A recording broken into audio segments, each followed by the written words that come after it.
Quantos livros você já leu este ano? Ou melhor, você leu algum livro este ano? Uma pesquisa recente revelou que 55% da população brasileira leu pelo menos um livro nos últimos 3 meses.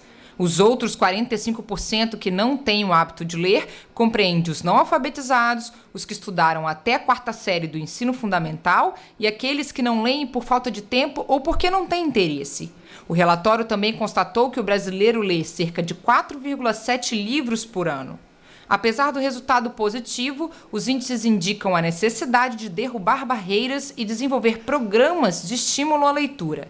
Pensamento e Prosa foi verificar o desafio de formar leitores no Brasil.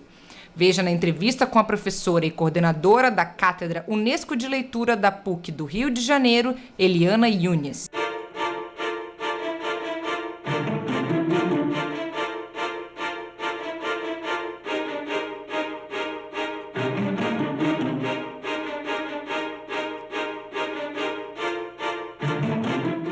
Desafiar o cenário da leitura no Brasil não é um trabalho fácil, muito menos simples. Ele é um trabalho que exige muita pesquisa, dedicação e amor à leitura. Iniciativas que estimulem a prática de leitura como formação do indivíduo consciente de si, do outro e de seu papel na sociedade é o foco do trabalho da nossa entrevistada de hoje, a professora Eliane Yunes. Além de professora, ela é coordenadora da Cátedra Unesco de Leitura da PUC do Rio de Janeiro. Olá, professora. Boa tarde, tudo bem?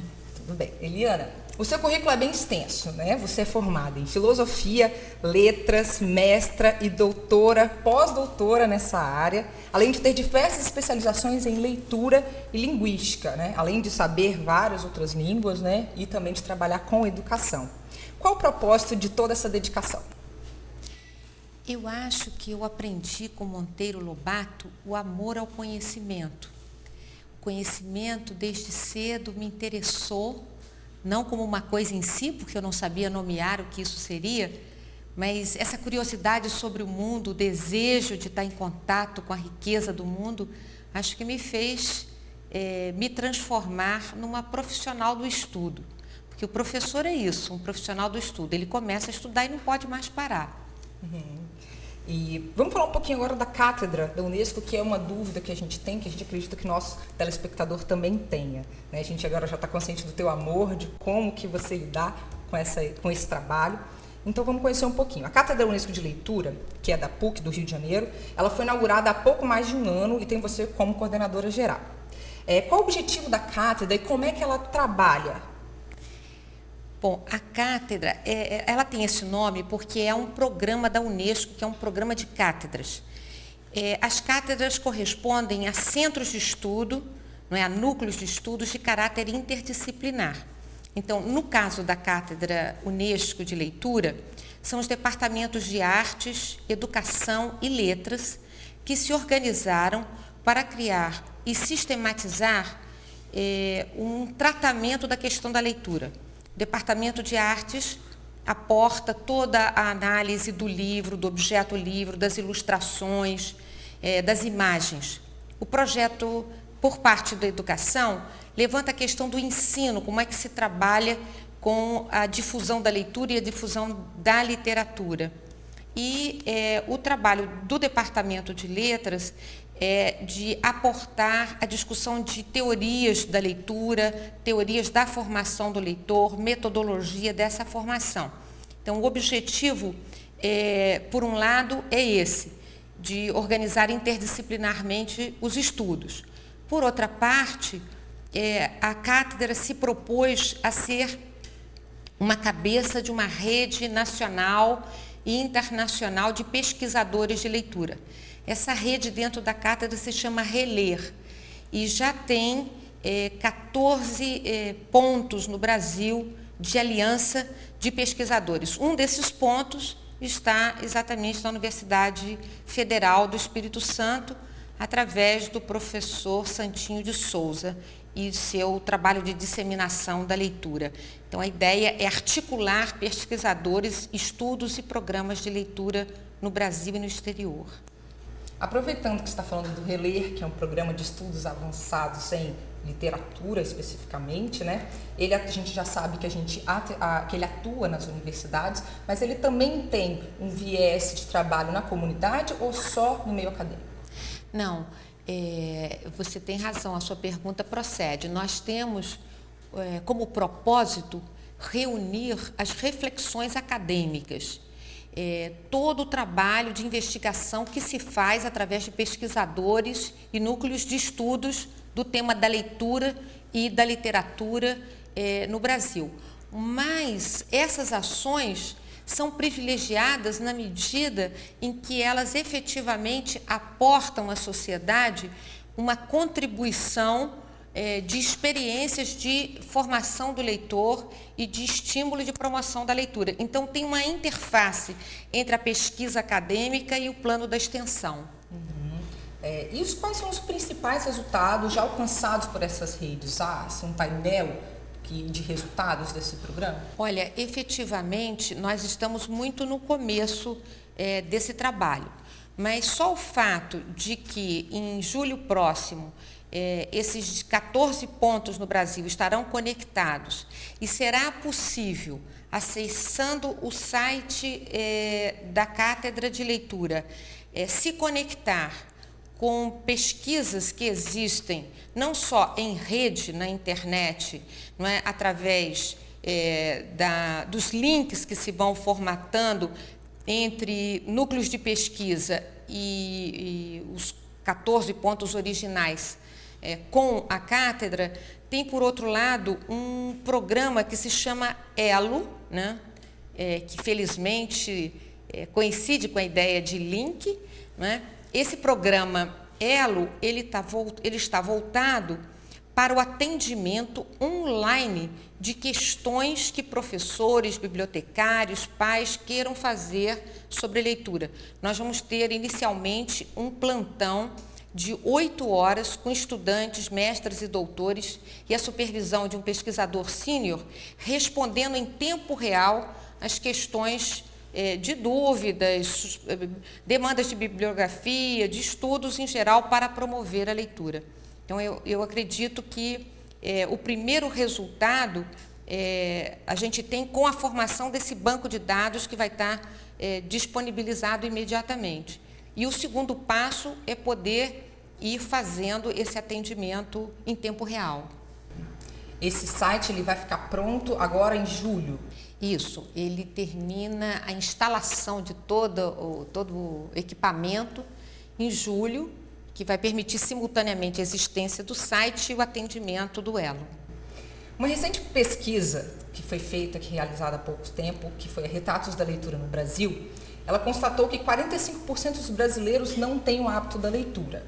E alguns dos motivos, os principais motivos que os entrevistados deram para não ler são a falta de tempo, a não alfabetização ou a falta de gosto mesmo pela leitura, né? Na sua visão, a origem desses motivos é econômica, cultural ou social? Olha, eu te diria o seguinte, a primeira questão que se me coloca é de que, quando você diz que 45% dos brasileiros não leem, nós estamos falando do livro exclusivamente. Porque o brasileiro tem uma percepção crítica da realidade muito aguda. E essa percepção crítica da realidade, ela é exatamente o que dispara a capacidade de ler. Então, nós lemos cinema, nós lemos sites, nós lemos publicidade, as pessoas leem. Agora, quando nós estamos falando em leitura, talvez a gente queira se concentrar na ideia da leitura crítica, da capacidade de ler criticamente. Ler criticamente significa distinguir as coisas, discernir sobre elas, portanto, interagir com elas. Então, você pode fazer isso com um filme, com uma narrativa que esteja em outros suportes. Mas o literário é, evidentemente, aquilo que vai mais fundo nessa interação. Eu diria que essas 3 razões coexistem. O brasileiro tem uma disponibilidade de tempo muito curta, porque ele trabalha muito. Se você pensar, mesmo as classes abastadas, eu acho que por razões de não abdicarem do lucro ou por ganância, e as pessoas de classes mais restritas economicamente não têm financeiramente recursos para comprar acervos. Por outro lado, as nossas bibliotecas não estão espalhadas pelos bairros ao alcance dos nossos pés. Elas são longe, são raras, e seus acervos nem sempre são convidativos. Não é? E há poucos programas que incentivam, que levam o livro até onde as pessoas estão. Se você não tem uma convivência, você não pode descobrir o prazer e o gosto que isso dá. Então, isso, efetivamente, para os que têm tempo e têm dinheiro, vai chegar a hora de que ler não se coloca como uma experiência constitutiva da sua identidade. Então, é preciso mudar o conceito de leitura, é preciso mudar a prática de leitura, é preciso levar o livro até onde está o potencial leitor. Nós vemos que o estímulo à leitura na educação básica é essencial para a formação intelectual do leitor. Os projetos que você desenvolve atuam também na alfabetização no ensino fundamental? Bom, a leitura é algo sem idade. Você dizer que uma pessoa só se forma leitor se tem uma boa escola e uma boa escola básica é um risco muito grande. Eu tenho visto pessoas de 30, 40 anos que se alfabetizam nessa ocasião e se tornam efetivamente leitoras. É importante que você comece muito cedo, que você aproxime as crianças do livro e do amor ao livro bastante cedo. Mas o que acontece é que essa criança apaixonada pelo livro e pela leitura, assim que ela encontra essa autonomia de leitura, começa a se desencantar, porque a prática da leitura na escola é muito desencantadora. Ela deixa de ser sedutora, ela deixa de ser mágica, porque ler passa a ser alguma coisa instrumental, responder questionários, fazer provas. Então, a relação com a leitura começa a se tornar pouco amorosa. Então, não é o problema de quando se começa, é de como se faz. É por aí que a gente tem que mudar a mentalidade dos mediadores. Você acredita que, por exemplo, no caso dos vestibulares, que obrigam-se que os estudantes leiam 3, 4, 5 livros de literatura, isso prejudica um pouco esse gosto pela leitura?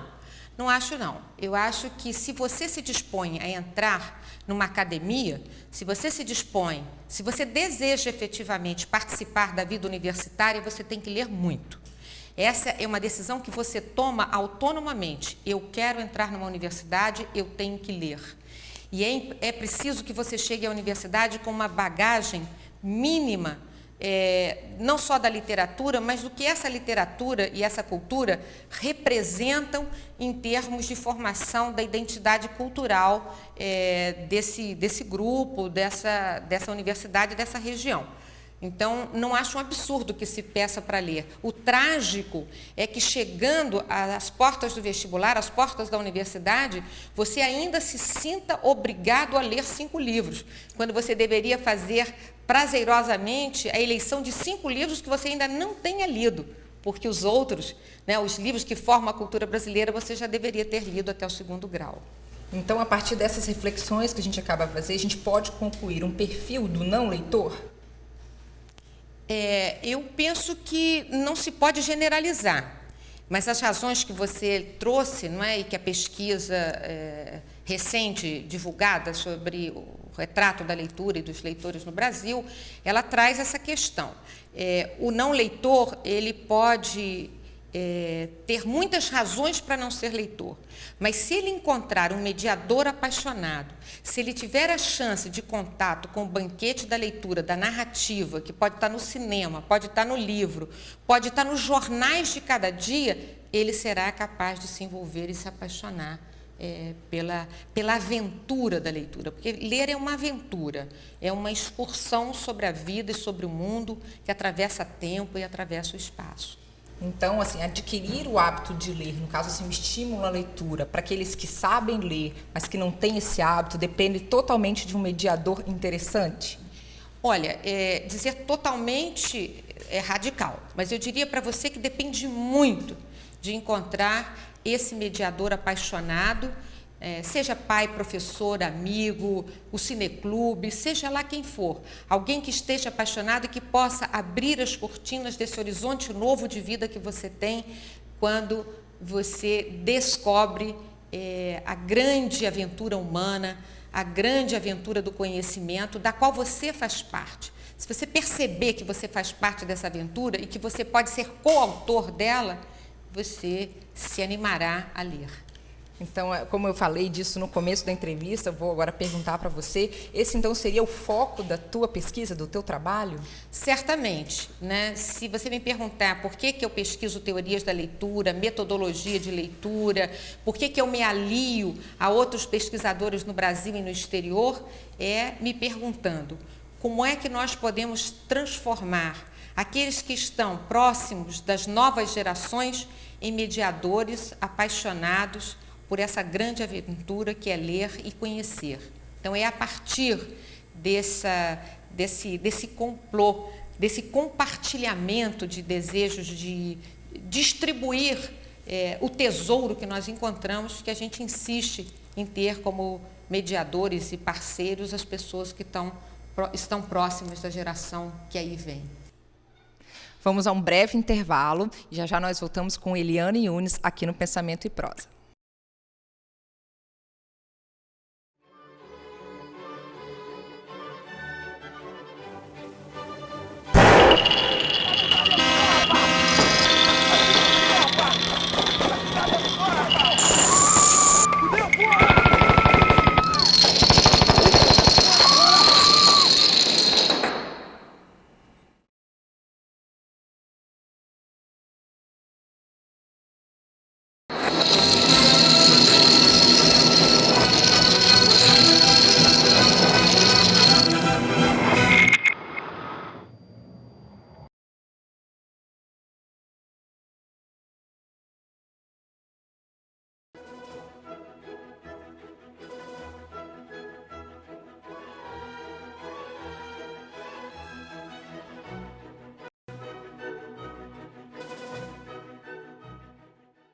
Estamos de volta no Pensamento e Prosa, hoje entrevistando a professora Eliane Yunes. Então, assim, quais seriam as técnicas ou os segredos para a gente conseguir, para quem está assistindo essa entrevista aqui agora, quem está nos assistindo, para conseguir trabalhar também na formação de leitores? Olha, eu vou dizer uma coisa para você. Na receita do bolo que a sua avó fazia e que você guardou carinhosamente e tenta muitas vezes fazer, muitas vezes tem um segredo que não está escrito, não é? Então, as receitas, a repetição que você vai fazer dos cursinhos ou das oficinas, pode dar certo na sua sala por 2 meses, por 3 meses, mas depois se exaure e se esgota. A única receita certa é você se envolver com a leitura, se envolver com a literatura e descobrir o seu próprio caminho de fazer os que estão à sua volta partilharem com você essa alegria. Existem modos, sim, existem a contação de histórias, os círculos de leitura, não é? Mas, sobretudo, se você não faz o caminho, não procura as brechas que o ensino formal dá para cooptar as pessoas para essa alegria, certamente todas as receitas, todos os cursos, todos os diplomas que você tem serão inúteis. No seu texto, Leituras, Experiência e Cidadania, do livro A Experiência da Leitura, o qual você também organiza, né? Há um trecho que diz: ler é uma condição de sobrevivência. O que você queria dizer quando escreveu isso? Exatamente isso. Ler é uma condição de sobrevivência. Eu quero dizer o seguinte: você não atravessa uma rua sem ler a rua, sem olhar para um lado, para outro, para ver de onde vêm os carros e como é que você vai atravessar, se o sinal está verde ou não. A leitura se dá nessas coisas simples da vida. Eu estou falando dessa sobrevivência imediata, não é? Mas você tem que ter conhecimentos o tempo todo para saber como se faz uma comida, como se tira o veneno de um peixe que você pode cozinhar. E a mesma coisa se dá com a leitura do livro.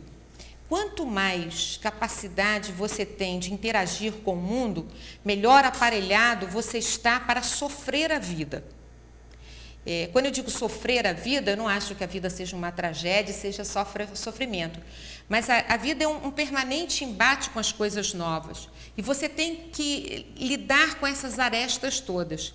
Se você já viu como é que uma personagem se desempenha, se você já participou dentro de um romance, de uma situação semelhante, mesmo que ela não se repita igualzinha com você, você já viveu. Muitas vezes num cinema ou num livro você sente: eu já vivi isso, eu já passei por isso, não é? E se você puder passar na companhia da literatura, a humanidade inteira te acompanha. E é essa humanidade inteira que sobrevive na literatura e pode fazer você viver melhor. A leitura precede a escrita?